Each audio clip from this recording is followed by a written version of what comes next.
The Bible isn't just a book of random stories. It's 66 different books that come together to tell one story.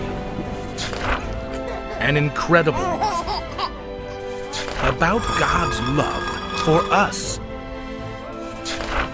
And now for an amazing story, inspired by the book of Matthew, chapter 7, verses 24 to 27. Everywhere Jesus went, crowds of people came too. One day, Jesus climbed a mountainside and sat down, and people gathered around eager to listen. And Jesus taught them many things about God's kingdom and how to live. You are the light of the world. Love your enemies. Do not worry. But Jesus knew that simply hearing wasn't enough.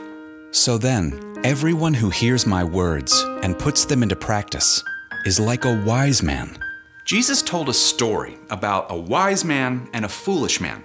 Now, if he told the same story today, it might go a little something like this.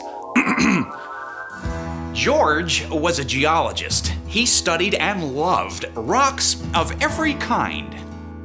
Did you know igneous rocks are formed from volcanoes? George liked to go on long hikes collecting new rock specimens with his trusty rock hammer. It's an ore. An Oreo? Geologist George had a friend named Stu. No, an ore. A rock with precious metals inside. Dude, I like Oreos better. And sand. I like sand. Stu considered himself a master sand artist. He would spend the entire day sculpting things in sand on the beach. What's that supposed to be? That is pure love and peace, captured in sand. Oh, It's modern art. You have to squint real hard and lie on your side to see it right. okay then. Both George and Stu decided it was high time that they built homes for themselves, so they called in an expert builder. I'm looking at some land just up the mountainside from the beach. Solid granite beneath the topsoil. Well, we'll drill into that bedrock and your house will last forever. Okay, let's do it then. Stu had different ideas. I'm thinking, let's build right down here on the beach.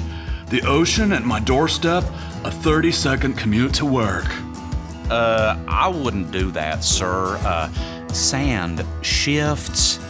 Your house will move with it. Hey, I'm a flexible kind of guy. Just make my house flexible too. That's not really a thing. Oh, and I want you to use my latest sand sculpture here for inspiration. What's that supposed to be? Love and peace, dude. So the builder got to work immediately. He drilled into the granite for George and built him a beautiful home with wood and steel beams. For Stu, well, he did the best he could. I don't think these glass walls are such a good idea. Hey, who's paying for this pad anyway? I want to feel like I'm living right in the ocean. Soon, both homes were finished. George moved into his fine house up on the mountainside, overlooking the beach. Bit of a hike to get up here, but wow, the view is worth it. And Stu moved into his house right on the beach. Look at that. Fishy swimming right up to my doorstep. I can sit on the porch and dip my toes in the ocean and stare up at the blue, blue sky. But within a short time, clouds moved in. Hey, where's my son? A sharp breeze cropped up, whipping in dark thunderheads. George, on the balcony of his house high up on the mountainside, took his glass of iced tea inside.